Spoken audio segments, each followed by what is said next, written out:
I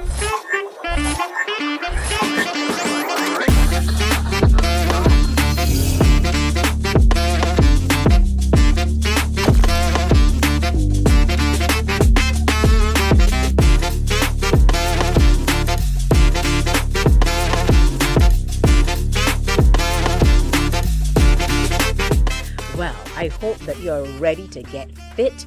And if you are ready to take baby steps, we're going to make sure that we take those steps with you. Welcome to Tune In and Tune Up. We've got Kenny of ABC Fitness with us today. Hi, Kenny. Hi, how are you, Kimberly? I am doing good. Haven't seen you in too long. Ages. Too long. I'd like to say that I fit as a fiddle, but you would be the judge of that. I don't know. I would like to think I'm fit as a fiddle too. But, we all aspiring to have some level of fitness. So hopefully today we can share some information on how we can all be fit. Exactly. Now, as a personal trainer, a fitness trainer, what is your role? The role of a trainer is a multifaceted role. Most people want a trainer so that they don't have to lift equipment, weights, to put on a machine, take off a machine. They don't want to count reps, sets, and all that kind of stuff. And then there are others who want somebody to design the entire program for them so that they don't have to think about what to do when they go to the fitness center. And then there are those who need expert guidance on every aspect in terms of how to perform the exercise correctly, what are the correct exercises to do based on their individual goals. And so the role of a trainer is really to guide an individual through a structured fitness program so that they can achieve the goals in the least amount of time with minimal risk of an injury or setback. Okay. What type of individual typically comes to you for personal training? All types. All types. All types. People want a trainer for many reasons. And then all types of people come from the lowest end to the highest end. People who want general fitness, people who want to just improve their health, people who want to get stronger, people who want to look better, individuals who want to feel better, individuals who want to de-stress in a stressful environment. You just want some exercise to burn off some steam, to use a common term. Okay. And then there are those who want to lose weight, those who want to look good, feel good about themselves. And then there are those who have these short-term goals, that want to get ready for crop over, or get ready for a wedding, or birthday party, or an event, or birthday coming up. Okay. And they want to look good for the 30th, or the 35th, or the 40th, or that kind of thing. And then there are the athlete who want to achieve superior fitness so that they can improve their performance at a particular sport. And then there are those individuals who I love to work with, who we'll probably talk about today. The individuals who have had an injury or who have been referred by a medical professional because of a condition, and they need a structured exercise program prescribed based on a dose-response relationship. A particular amount of exercise based on their condition. And those are the individuals that I personally like to work, because it's like taking them from that stage where they're less functional and then kind of putting them back on their feet again. Those we call those post-rehabilitative individuals who might have been to a physiotherapist or a doctor, but then they want to move back to function, to normal function. Those are the individuals I love to work with. You sound very passionate about what you do, particularly about this area of fitness, which leads me to another spectrum. Some of us, when we go to the gym and we see persons like yourself and others doing the reps and all of these things, it can be so intimidating. Dispel for us the myth that this happens like Rome built in a day. We know it wasn't. No, it wasn't. But most people think that, and I think that's a good point to address. Most people, when they hear about a gym, fitness center, personal training studio, whatever you want to call it, fitness club, they're thinking bodybuilders, big muscle man, grunting and screaming and sweating and hollering to the top of their voice, and and growling and that type of stuff. And these big buff individuals, when that's only a small aspect of the fitness center. back in maybe the 60s, 70s, and probably early 80s, that might have been then.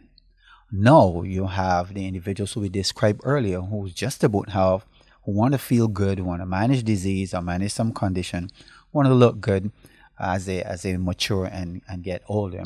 So the big bodybuilder, McGuffey type mentality is only small. You have most of the individuals like myself and yourself who probably just want to get fit and improve your health and that kind of thing. So individuals need not be intimidated by the whole concept that the gym is all about muscle men, or the fitness center is all about muscle men banging weights and throwing weights all over. It's about the individuals who want to improve their health and live a better quality life. And most individuals who come to the gym now will see individuals like themselves who look like them and feel like them and want to achieve the same goals. Now they can easily fit in. So I'm kind of saying to individuals now, you don't need to be afraid of coming to the gym. You meet all of these type of guys or girls. It's the average individual who wants to live healthy. Speaking of living healthy, you mentioned being able to assist persons by carting out a particular regimen. Does diet also play a part in charting out that regimen? Do you prepare or give guidelines as to what one should or can eat? We do. We give some guidelines based on research and science. We also have an in-house nutrition expert who works with individuals who want to have something more specific based on the condition or whatever particular goal they want to achieve. It's interesting to know that diet really works in every aspect. It's critical, rather, in every aspect, whether you want to get fit, you want to build endurance, you want to get stronger, you want to get faster, you want to get leaner, or you just want to maintain weight, or you want to get bigger. Diet is crucial because that's an integral part of how fast you get to your goal that you have in mind. And so we normally have a saying, you can train with the best equipment, with the best training, in the best facility, on the best program, and your nutritional habits does not match what you're intended to achieve, then your results will be minimal. So diet is absolutely crucial. And I'm using that because you asked the question there, but really how you eat, your nutritional practices is absolutely crucial because that determines how fast you get to where you want to get. So you can tell if I cheat. Not necessarily. We're not food police who just walk around looking to say, well, Kimberly's cheating. Are you out somewhere? And I'm going to be like, oh, you don't do this, don't do that type of thing. You shouldn't eat this, you shouldn't eat. Because you don't know what his circumstances are. Here's another thing. You may see an individual who, a fitness enthusiast or fitness athlete, and you go someplace and you see them eating, pizza or a burger or something like that, and you're like, oh my God, he shouldn't be eating that or she shouldn't be eating that. But how do you know that this does not fit into the nutritional program? Because it's not about being perfect 100%. Okay. It's about being smart, allowing those discretionary calories into your nutritional habits. So there's nothing wrong with having a treat per se. It becomes an issue when those treats become the mainstay of your nutritional program. So I'm not here to say if you cheat, or I can't tell if a person is cheating based on how their body responds. That really fits into your nutritional program. But if you make it a habit, we can tell if you're not following the program as prescribed. I had a question that came in from a viewer, and it says, "Hi, Kenny." I'm trying to make sure I get it right. "Hi, Kenny. I have been weight training or on a weight training program, and I'm using the protein shakes as the container says. Yeah. I'm looking bulky, but I'm not leaning out. Why is this?" That's an interesting question. There could be a number of things happening. First thing, where you're going in terms of your goals, there's one key aspect that determines how fast you get there. It's called genetics. Okay. Not all of us has the same genetic potential. And so that's one thing that I want to get out there. So you're training hard, maybe going to the gym as often as possible, packing in the protein shakes. And that's another notion that people have. If I drink protein shakes, I'm going to automatically get big. You can gulp that thing down as fast as you want, as much as you want. It's not going to really blow you out into this big muscular physique type of thing, because protein is protein, whether it's in a shake, whether it's from meat or vegetable form. All right. So you're going to the gym, you're training, you're packing in protein shakes, but your body isn't changing. There are a number of factors. Could be how you're training, the type of training that you're doing, how you're eating, which probably have a more critical role in that. Your genetic potential. Are you the type of person who are prone to put on weight easy or prone to lose weight easy, depending on what your goals are. And then when you go to the gym, the quality of your training program, you're really going to train, or are you going, you do one set and then you're on your phone for the next 5 minutes, and then you remember that you're working out, and then you got to go and do another set, and then you remember that you're working out, and then go and chat with another person for 10 minutes. So you'll be in the gym 4 or 5 days a week, 2 hours in the gym, when really out of it is only 20 minutes of quality work time. So, those are things that you have to look at, your actual quality of training. And then your nutrition. It can't be one day you're eating good and then the next 3, 4, 5 days it goes all haywire. It has to be a consistent thing. And to me, that's the most critical key component of achieving any result. Consistency. So now that we have this part covered, we are supposed to be focusing on being disciplined. And being disciplined is something that I take it we're supposed to be able to apply both in the gym and outside of the gym. Now, I have in my hand, just an example, because I've got a whole set. I use these. You can describe for us what they do, what they are. You go right ahead. Sure. Yeah, these are resistance bands. People put different names to them. Some females call them booty bands. What? Yeah, because there are a number of things you can do with it. They come at different levels of resistance. Some 2 pounds, 5 pounds, 10 pounds, 20 pounds, and more often than not. Oh yeah. This is the hardest one here. Yeah, the hardest one. They come in a set. So if you have a couple of these, let's say you don't make it to the gym, you have a couple of these. There are a few exercises you can do. I'm sure we don't have time to go through all, but a couple of them. Let's say I'm holding this right here, and I want to focus on just developing a little strength in my shoulders. Okay. All right, and arms. So I'm going to push against the band. Now, you don't want to do it to break it. Right. Just enough to elicit some form of tension on the muscles. And I'm feeling it. You're feeling it right there. All right. Now I can do something individual here where I take the band like this. I'm holding with one hand and I'm kind of just pulling that way with the other one. So this one is the anchor, and this one I'm just kind of like doing a little roll, and then vice versa. I can hold and pull. I'll pull this way. All right. Also, I can create an anchor right here with the hand, all right? And I'm going to push this one up. I never tried this one. Yeah, so it's like a single arm overhead press type of a motion. Now, again, you don't want to break the band, but just enough pressure to provide some stimulus on the muscle. And then, of course, you want to do it on both arms because you have two hands. I've noticed that one arm for me is actually weaker than the next. Well, you're dominant on one side. If you're right-handed, chances are you're going to be right side dominant, and if you're left-handed, you will be left hand dominant. This is so strange. My left feels weaker, but I'm left-handed. Now, here's what's happening. You're probably anchoring really strong on the other side, which will make the other side feel much weaker, and vice versa. Okay. Yeah. So that helps. Yeah, of course. And then, there are a number of other things. You can easily go on YouTube or most Instagram pages and see some of the stuff to do with legs, like put this around the leg and doing a squat type of thing. That's what or lying on your side on the floor with the leg in between here and one leg kind of lifting up and down. Yeah, those are some simple exercises you can do with these resistance bands. Now, I never heard the term booty bands.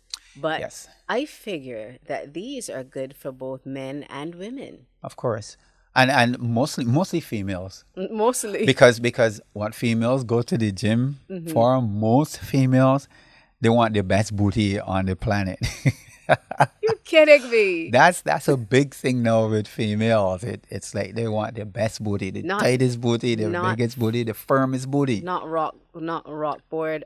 Sorry, No, I mean surfboard stomach. surfboard abs No, or juking board abs or what do you want to rock hard abs?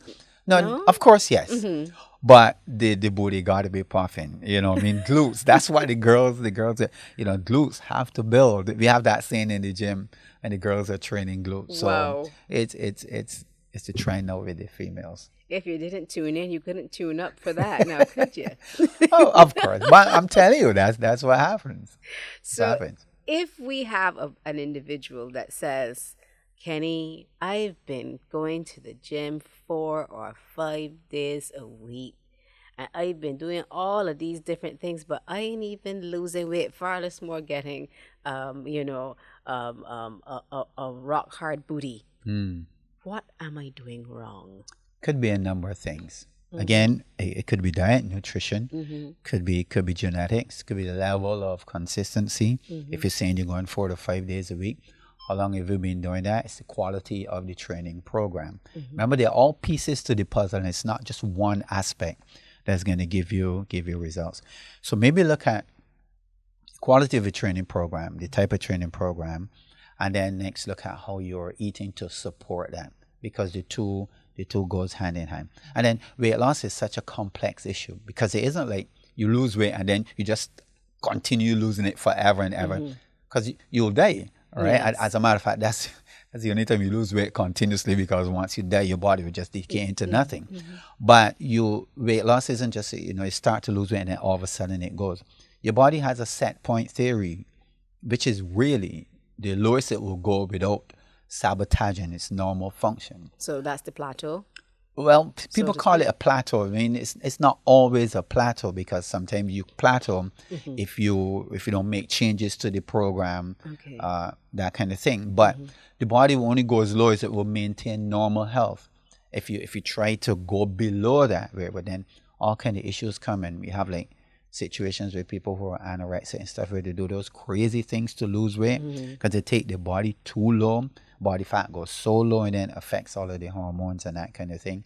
So weight loss being such a complex issue, maybe what individuals should focus more on is fat loss as opposed to weight loss. Because remember, your weight is a product of what's on the scale. So when you step on the scale, it's bones, organs, blood, fluid, fat, all of that. And you really don't want to lose a whole lot of those. You really want to just keep Lose your the body fat. fat. Yes, within a healthy range, and keep all the other lean muscle tissue, including your bones and organs, that is critical to the weight that you carry. Wow. So the next time that we go to the gym, or if we choose to have a personal trainer, what are some of the key things that we should be asking him or her for? Well, one, find out if they're certified, because That's a good one. everybody these days is a personal trainer. Since the pandemic, and we find that a lot more trainers are around.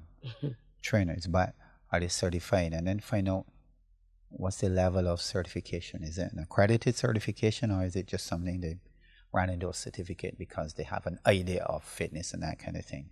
Because your health is important.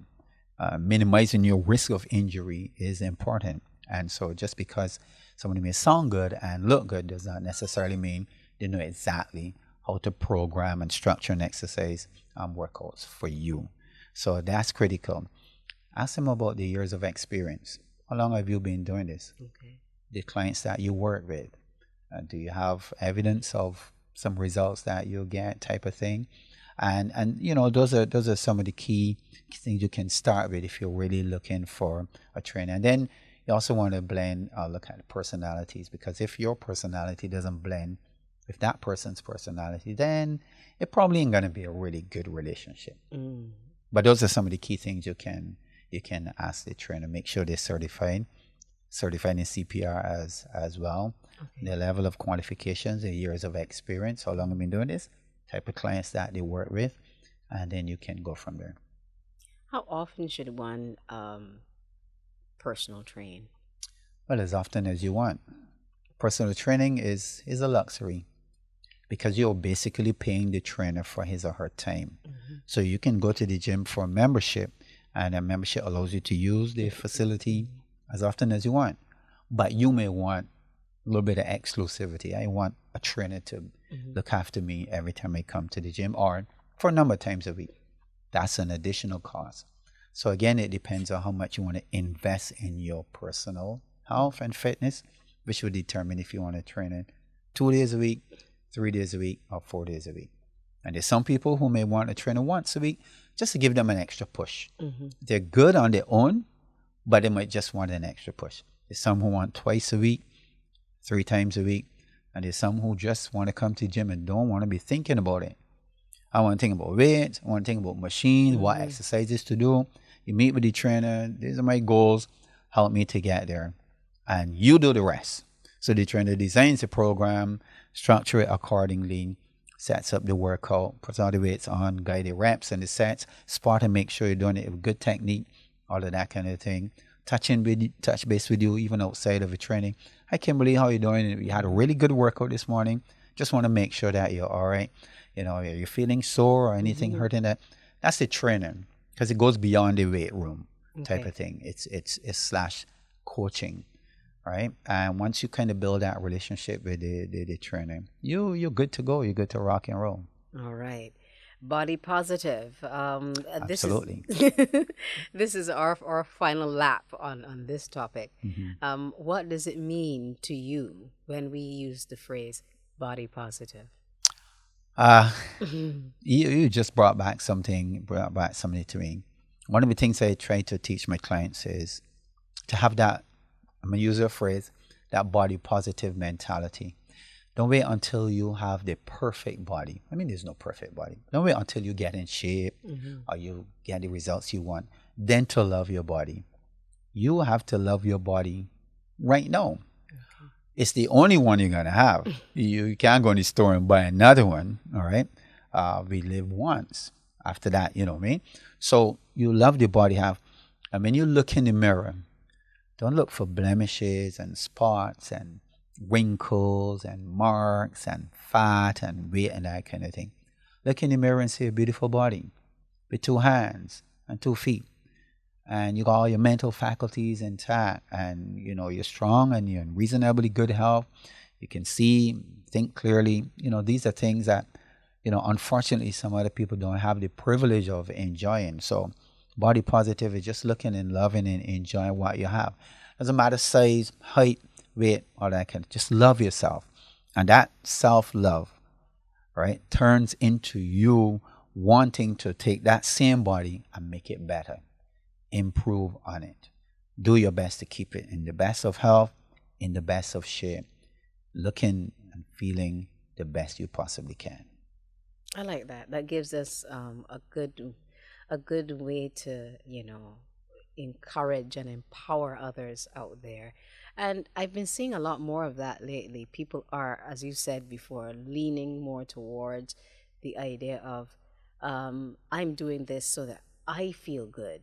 Yeah, you might want to look good, but you want to feel good. And Absolutely. if you feel good about you, there's a whole lot more that you can do just by that one feeling. Emotion plays a really, really good role. Absolutely. And feeling good translate to all the other aspects of life. You come to work feeling good. You spend time with friends and family feeling good. You go out, party, social, enjoy yourself. You're feeling good. You know, maybe whether you're relaxing or just slamming type of thing. You're feeling good. And that lends to the social aspect. You feel good about yourself. That energy is transmitted to other people around you. I mean, think about what a world we would live in if everybody had that good energy feeling and share it with everybody. I mean, it would be heaven right here. I think that's a good way for us to keep on moving and keep on being fit. Kenny of ABC Fitness, he is a fitness coach, a fitness trainer. I like the term coach because coaches encourage you and they help empower you.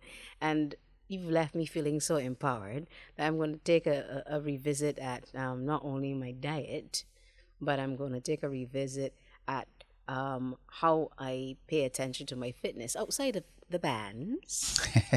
I'm not Yes. calling them booty bands, but outside of the bands. Bands, yes. Let's leave out the booty bands for now. We're going to see how we can improve and keep on growing in fitness. And you too, when you tune in and tune up next on Tune In and Tune Out.